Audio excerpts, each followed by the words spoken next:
नमस्कार। मैं विष्णुदत्त पांडे। आज दिनांक 26 अप्रैल 2021 विश्व गुरुकुल अभियान श्रृंखला में आज हम बात करना चाहते हैं कि हमारे जीवन का शिष्ट अनुशासन क्या हो।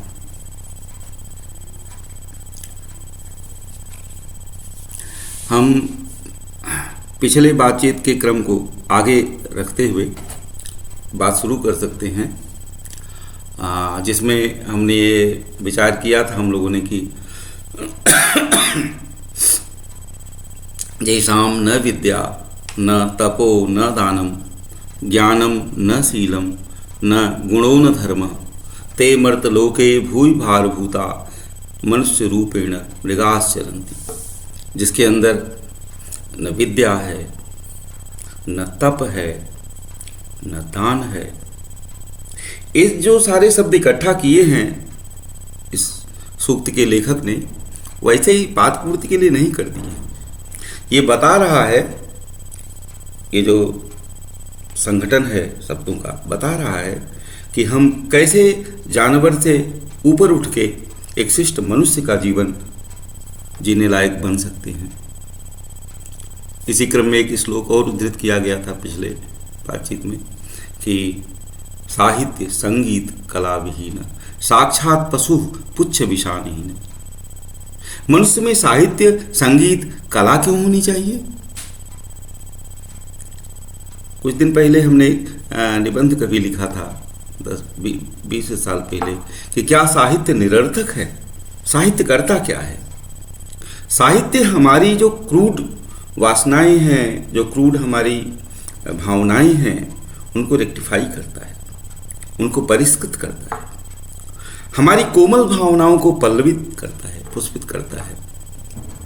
अगर कोई बच्चा साहित्य में लग जाए, संगीत की साधना में लग जाए, कला की साधना में लग जाए, तो उसका मन इधर उधर नहीं भागता। एक तपस्वी जैसा वो बन जाता है बच्चा, बहुत सारे गलत रास्ते में जाने से बच जाता है। उसे पहले तो बहुत बैठने आ जाता है एक आसन में बड़े देर तक, मन को एक विषय पर एकाग्र करने आ जाता है। जैसे पतंजल ने योगी की जो विशेषताएं बताई हैं, वो कला साधक की, साहित्य साधक की, संगीत साधक की या विद्यार्थी के अंदर भी वो विशेषताएं आ जाती हैं। और विद्यार्थी में तो संप्रज्ञात समाधि तक जाता है विद्यार्थी, कला साधना में तो पूर्ण समाधि तक जाता है, ब्रह्मानंद सहोदर बन जाता है वो आनंद। तो इस तरह से हमारे जीवन की जो हीन वृत्तियां हैं उनका परिष्करण हो जाता है, उनकी निकाई गुड़ाई हो जाती है, खराब चीज़ें निकल के अच्छी चीज़ें आ जाती है, तो मनुष्य बन जाता है आदमी इनसे। इसलिए वो श्लोक में जोड़ा है कि साहित्य संगीत कला विहीन, जो इनसे रहित है ना, वो सींग और पूंछ रहित जानवर है।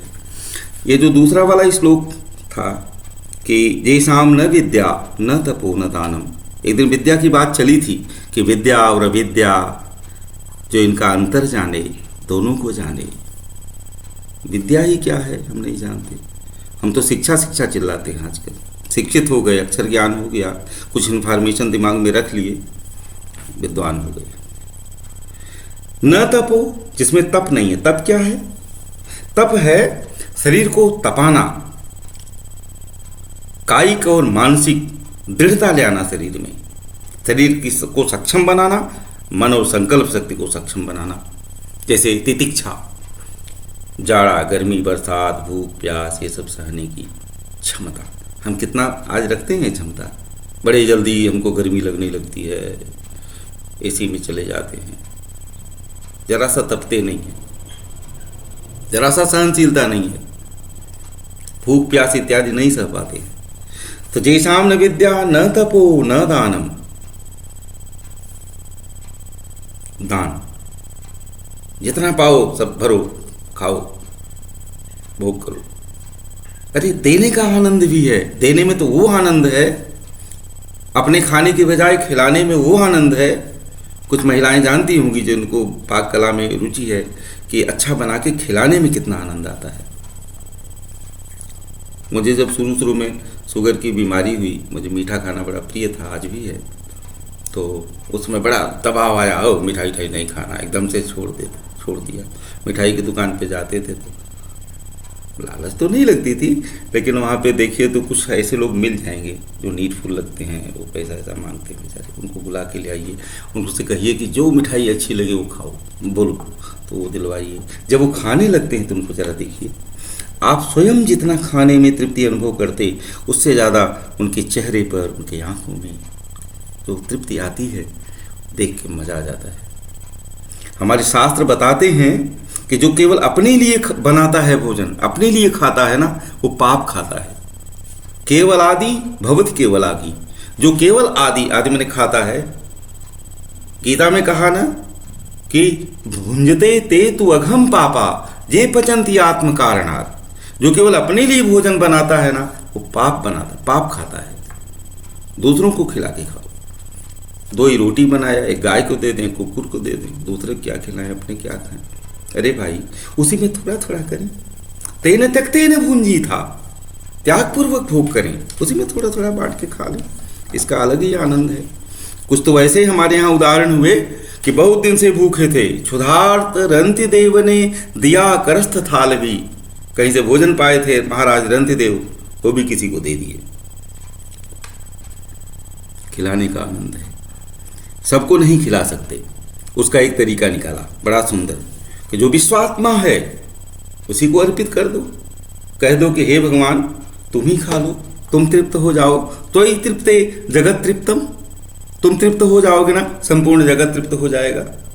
अच्छा, भगवान है कि नहीं पता, वो खाते हैं कि नहीं ये भी नहीं पता, लेकिन कम से कम मैं अपने जब खाने बैठा तो मैं दूसरों के बारे में तो सोचा, उस विश्वात्मा के बारे में तो सोचा जो संपूर्ण आत्माओं में कहीं व्याप्त होगा, उसकी तृप्ति के बारे में तो सोचा।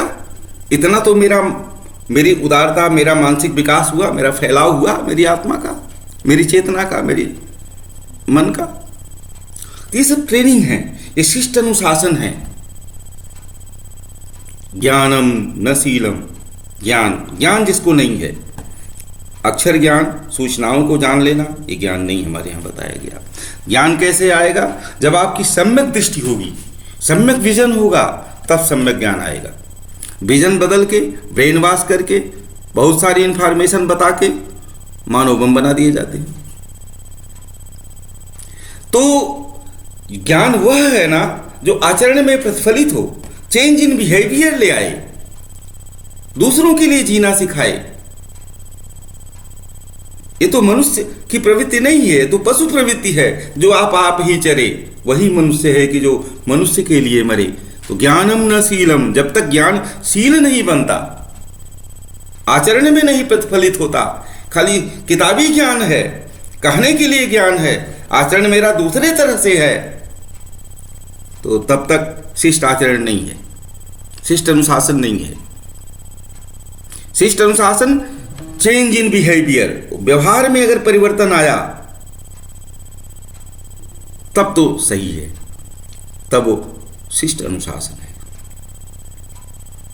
तो न गुणो न धर्म, धर्म की बात, ये धर्म बड़ा व्यापक कॉन्सेप्ट है हमारे यहाँ, तो इस पर विशेष नहीं बता के केवल हम इतना बताना चाहते हैं कि यही सिखाना, ये सीख लेना और बच्चे को यही सिखाना, यही हमारा उद्देश्य होना चाहिए कि वह अपने जीवन में एक शिष्ट अनुशासन जिए, शिष्ट अनुशासन में रहे, एक शिष्ट मर्यादा में रहे। ये शिष्ट मर्यादा गुरुकुलों में कैसे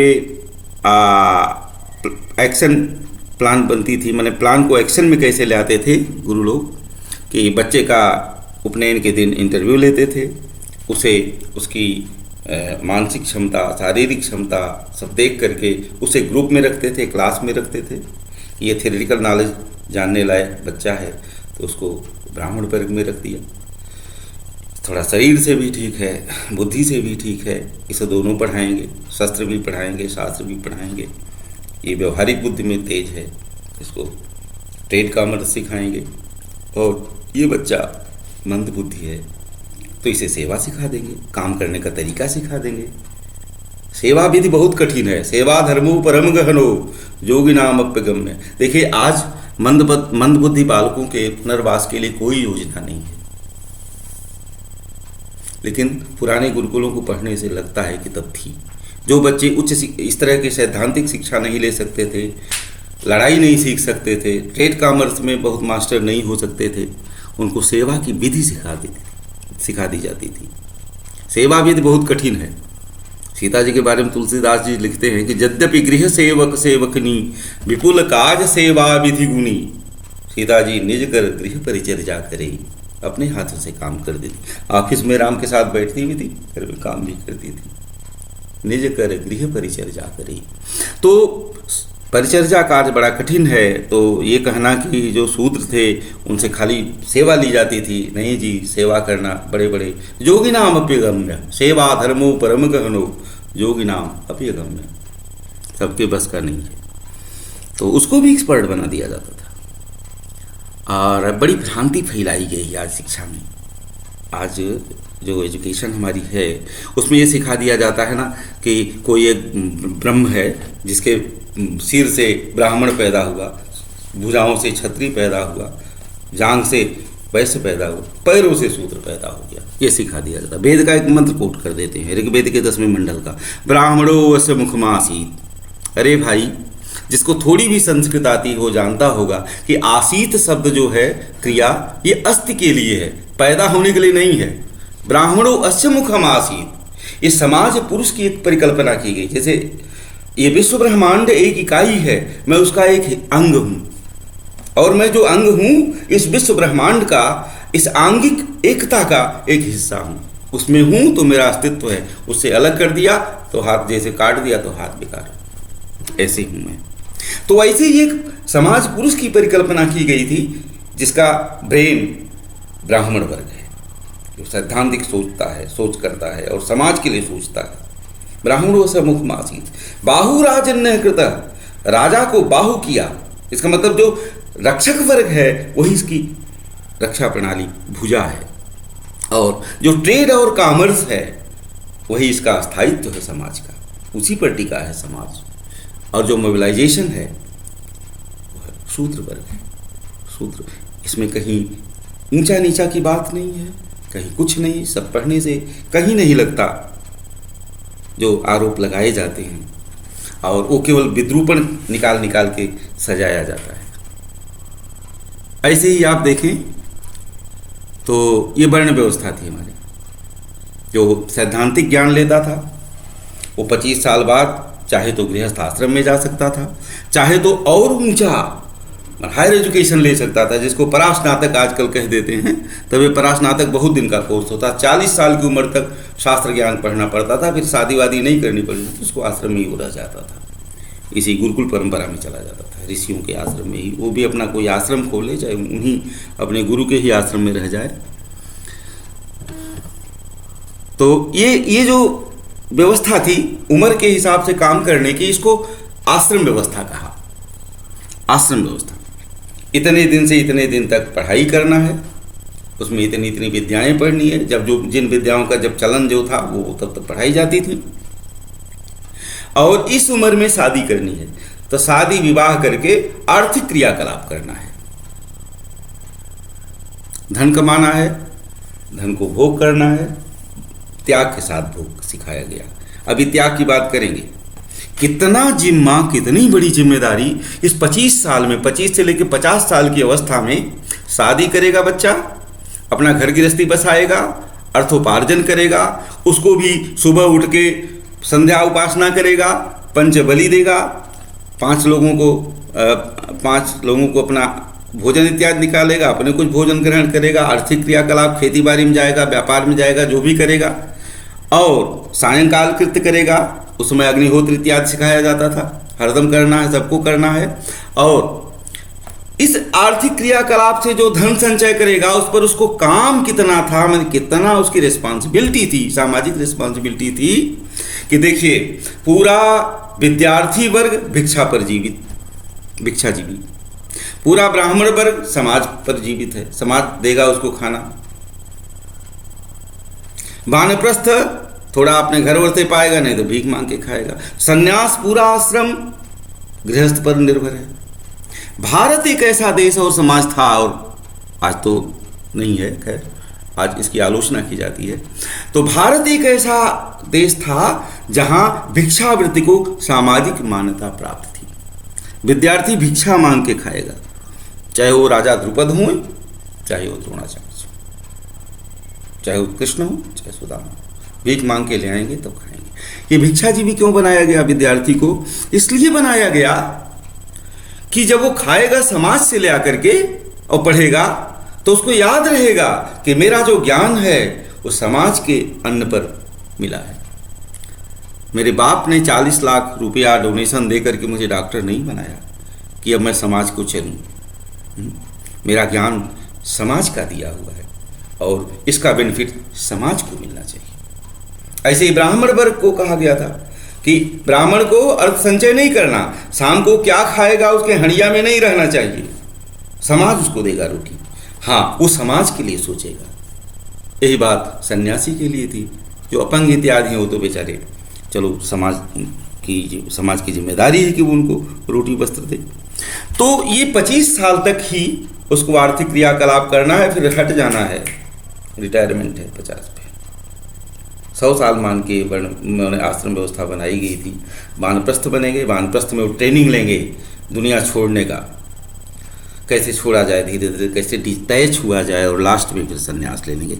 जब बूढ़ों लोग घर में बैठ के खांसते हैं, बच्चे उनका अनादर करते हैं, अरे बहुत बोल रहे हैं चुप रहिए, तब उनको हट जाना था परिवार से, समाज से, सन्यासी हो जाना था। ये व्यवस्था थी, ये शिष्ट अनुशासन उस समय था। एक बात और मैं यहाँ बताना चाहता हूँ, समय ज़्यादा हो रहा है, वो ये कि हमारे यहाँ ये व्यवस्था थी कि आश्रमाद आश्रमं गच्छेत इति शिष्टानुशासनम। मैंने कहा ना जीवन का शिष्ट अनुशासन क्या था, क्या होना चाहिए, क्या है। मैं ये नहीं कहता कि पुराने को अब रिपीट किया जाए, इसको सोचा जा सकता है नए सिरे से क्या करना चाहिए, क्योंकि समाज में जब तक डिवीजन ऑफ लेबर नहीं होगा और इन सब चीज़ों का डिवीजन नहीं होगा कि कब तक हम चपके रहें, कब रिटायर हों, कब दूसरों को मौका दें, इसका तो कुछ न कुछ तो इंतजाम सोचना पड़ेगा। उस पुरानी व्यवस्था को न मानिए, नई ही सही, लेकिन विचार करना पड़ेगा समाजशास्त्रियों को।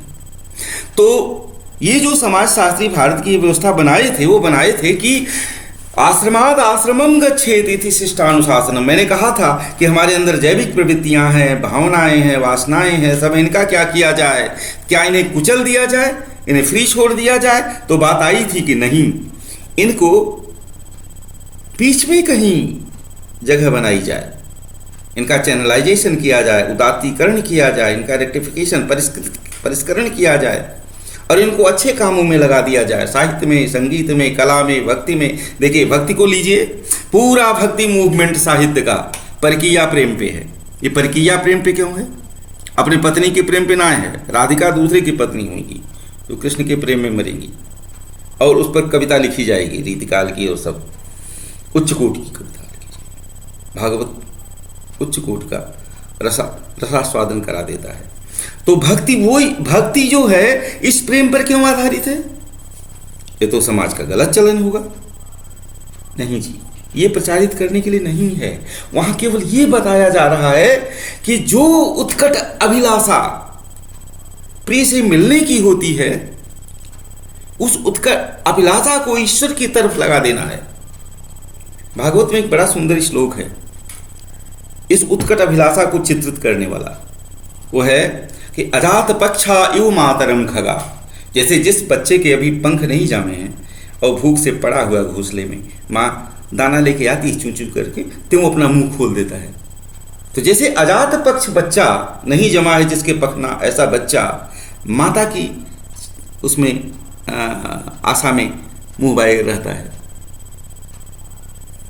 स्तन्यम जथा वत्सतरा क्षुधारता। भूखा बछड़ा जैसे माँ के स्तन के ही पास घूमता रहता है, पीछे पीछे चलेगा, पूरे माँ से उसको नहीं मतलब, उस स्तन से मतलब जहां से उसे दूध मिलेगा। प्रियम प्रिय व व्युषता विषयणा। जैसे प्रिया व्युषित प्रिया माने पति प्रेमी से अलग रहने वाली प्रिया अपने प्रिय के लिए व्युषित है, विपन्न है। अरविंदाक्ष, हे भगवान तुम्हारी प्रति मेरे अंदर वही उत्कटता हो, ये है भक्ति का। तो देखा आपने कि किस तरह से वासना को हमारे जो हमारे अंदर जो चीजें हैं उनको किस तरह से उदात्तीकृत किया जा रहा है, ये सिखाया जा रहा है। तो हमारे यहाँ अगर आप कूद के ब्रह्मचर्य से सीधे सन्यासी बन गए तो इसमें खतरा माना जाता था। मथुरा का लड्डू जरूर खाना है, जो खाएगा वो भी पछताएगा, नहीं खाएगा वो भी पछताएगा, तो खाए लो पहले, यानी गृहस्थ बनो। आश्रमाद आश्रमम गच्छेत इति शिष्टानुशासनम। बाद में कुछ मेधावी लोग आए, कहे कि भाई जिंदगी छोटी है, ऐसे बर्बाद करना ठीक नहीं है। जदहरेव प्रव्रजेत तदहरेव नहीं, जदहरेव विरजेत तदहरेव प्रव्रजेत। जिस दिन विराग आ जाए उसी दिन संन्यास ले लो। शंकराचार्य जैसे लोगों ने ये चलाया।